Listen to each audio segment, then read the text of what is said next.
Hey everybody, Rob Veno here, WagerTalk.com, WagerTalk TV, here with your Friday free selections with analysis. We're going to go through a pair of NBA games today.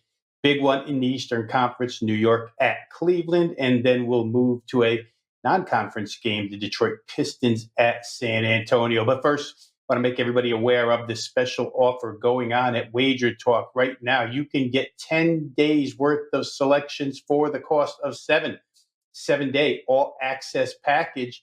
Purchase one of those. They're going to extend it to a 10-day all access package. All access meaning every play, every day, every sport that I release. It will be mostly NBA and college basketball at this time of season. There's plenty of that to go around. Also, any 5% blue chip releases included in this package. So once again, you can turn your 7-day all access package into a 10-day package.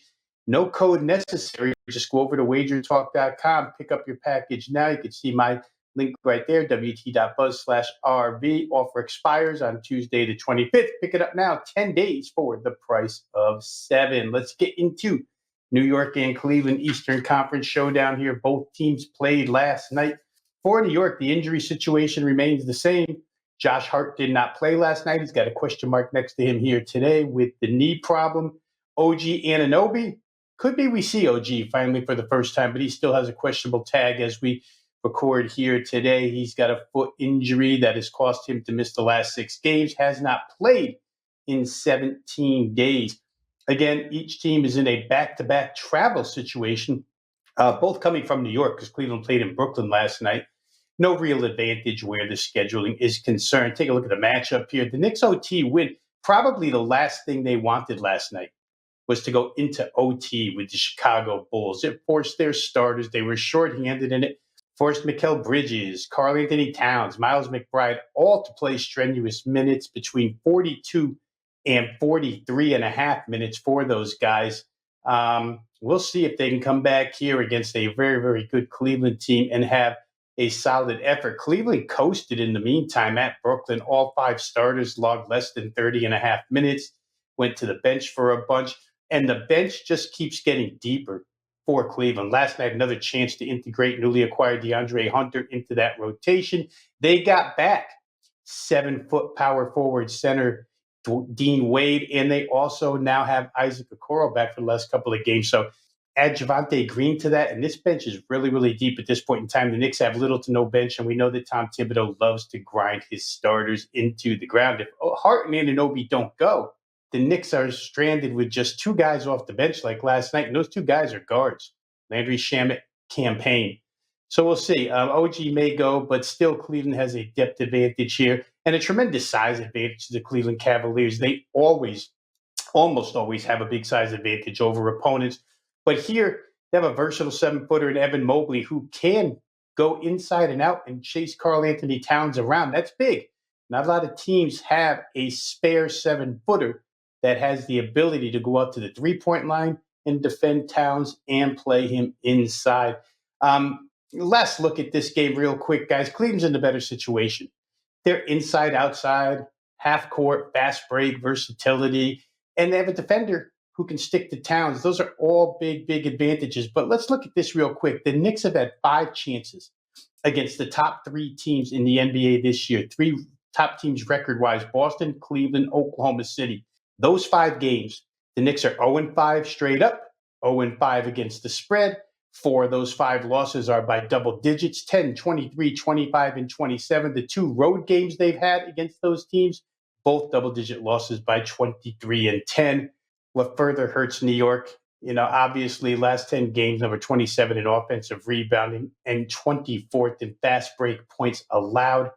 Cleveland thrives on both of those. It's the 4th fastest tempo in the league that the Cavs possess, and they're also a huge rebounding team. New York's been great offensively, but Cleveland's just as good. And when asked to do so, they played pretty good defense. So I think they'll be focused and motivated here. I agree with the market move, which is push Cleveland from 6.5 to 8. We're going to lay it as your free play for today. Cleveland Cavaliers, full game, -8 points over the Knicks. Next up, we'll move over and take a look at the Detroit Pistons at San Antonio game. Detroit opened here as a road favorite Think about that at the beginning of the year. If you would have thought Detroit could ever be a road favorite, but they are here in this instance. They're laying 4.5 points off the opener. That opening total was 232.5. Current number here is Detroit still 4.5. Total's been bumped up though to 234.5. And just prior to this recording, I think I saw 235 out there. For Detroit, the injury report is clean. Everybody healthy. They played without Jaden Ivey for quite some time now. For San Antonio, though, the big news of the day, everybody around the world has heard it by now. Victor Wembanyama out for the season, did not play last night. He's shut down, so San Antonio is going to have to go the distance here without Victor Wembanyama's services at center. Detroit, if we look at the schedule, they haven't played in 9 days. Again, age-old question, rest or rust, having 9 days off. We will see. Cade Cunningham was their participant at the All-Star game.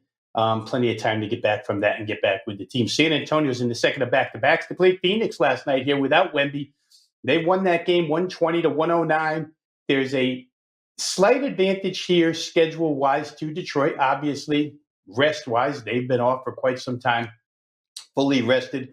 But you could also give a slight advantage to San Antonio because they have a game under their belt now, and Detroit hasn't played one in those 9 days. So kind of a quandary there as to who has the advantage schedule and rest-wise.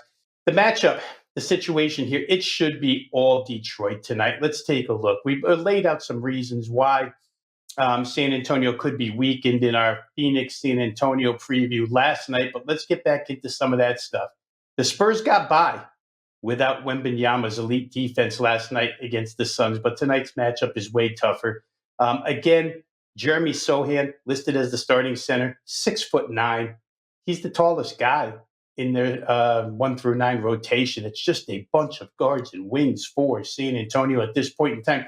The Pistons walk in here with a big and aggressive front line. It's a huge edge for Detroit on the boards and on the interior. Also a huge matchup, a little bit under the radar here. Advantage for the Pistons could be turnovers. Detroit, again, probably way under the radar. They're the number 2 team in the NBA in points scored off of turnovers. San Antonio allows the 27th most in that category. That's a good edge for the Pistons here in this game. And the Pistons' young, excitable group. Head coach J.B. Bickerstaff talked about it a little bit yesterday. Quote from him, "It's good mentally and physically for everyone to take a step back and take a moment to reflect on where we are, put a plan in place on where we need to move forward. As the level of competition rises, mentally, our focus has to rise. The rest of the season is going to be a great challenge for us. We're looking forward to it. The guys are excited, but they've been excited all year." And I think that's a huge difference from what we saw out of Phoenix last night, a team that should have had some sense of urgency and had none. Final look at this one. This game should be a complete mismatch on the interior. Jalen Duren and company should own the boards and the paint in this game. Detroit thrives in there. They're number 7 in the NBA in points in the paint. They're number 8 in the NBA in second chance points. They're number 8 in the NBA in offensive rebound percentage. They're number 3 in the NBA in defensive rebound percentage, which means probably a lot of one and outs for Spurs jump shooters tonight. Everything that the lackadaisical, zero sense of urgency Phoenix Suns didn't exploit last night, it'll probably be exploited here tonight by the Pistons. Pistons have a 2-game lead over Orlando for the final playoff spot. That's the number 6 spot. They'll be focused and motivated and excited, as head coach Bickerstaff said. 11 of the last 15 games, a lot of those with Wembanyama. San Antonio has given up 116 plus. The Pistons have scored 120 plus in 5 of their last 7. Don't necessarily think of them as a high-scoring team, but they have been. I think you have to look at their team total here. Team total is 119.5, and that's been bumped up. The market has pushed it up, as has the game total going up. But I think the Pistons get to 120 here. Thought Phoenix would do it last night. They didn't. Fully believe Detroit will do it here. That'll be your free play for today on this game, the Detroit Pistons full game team total over 119.5. On the way out, I'd like to ask everybody to hit the like button. If you like the selections and analysis provided here each and every day by WagerTalk handicappers, hit the like button, click subscribe, join the 195,000 plus people who already have subscribed to WagerTalk TV. If you have a comment on this game or any other NBA game tonight, feel free to drop it in the comment section. I try to get to them as quickly as possible. For now, this is Rob Veno saying good luck with all your plays. We'll see you next time on Wager Talk TV.